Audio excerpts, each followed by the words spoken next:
Hello बच्चों, let's read this question. In figure shown, the block is moved sideways by a distance a. The magnitude of the net force on the block is. तो question में वो क्या बोला, ये जो a मास है उसको एक साइड a को जिसको डिस्प्लेस कर दिया गया, तो इस एम ब्लॉक के ऊपर टोटल जो फोर्स होगा वो कितना होगा। तो उसके लिए जो की कंसेप्ट है,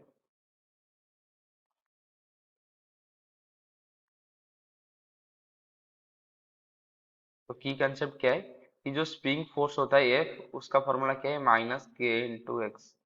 तो ये जो स्प्रिंग फोर्स एफ होता है, के क्या है, स्टिफनेस कांस्टेंट, जो कि इस स्प्रिंग का के वन है, इस स्प्रिंग का के टू है।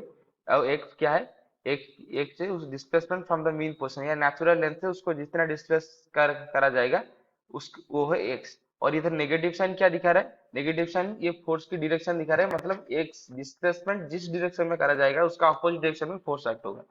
तो इधर एक्स जीरो पे था ये, तो इसको क्या कर दिया गया, इसको ए तक लिया गया, मतलब ऐसे उसको डिस्प्लेस कर दिया गया इस ब्लॉक को। तो जो के वन स्प्रिंग है वो इस डायरेक्शन में डिस्प्लेसमेंट हुआ कितना, ए।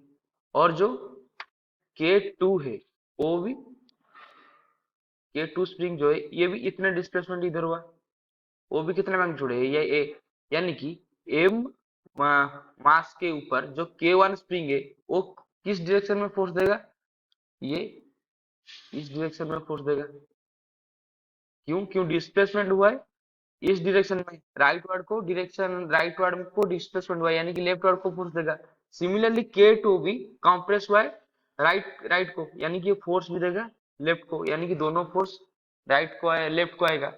दैट इम्प्लाइज जो नेट फोर्स है एफ वो कितना हो जाएगा, तो ये आ जाएगा पहले की वजह से, यानी कि के वन इंटू ए प्लस की वजह से के टू इंटू ए, तो जो नेट जो आ जाएगा वो आ जाएगा के वन प्लस के टू इंटू ए। तो ये फाइनल आंसर, अगर ऑप्शन चेक करेंगे तो ऑप्शन सी के वन प्लस के two into A is the right answer. I hope you have understood this question. Best of luck.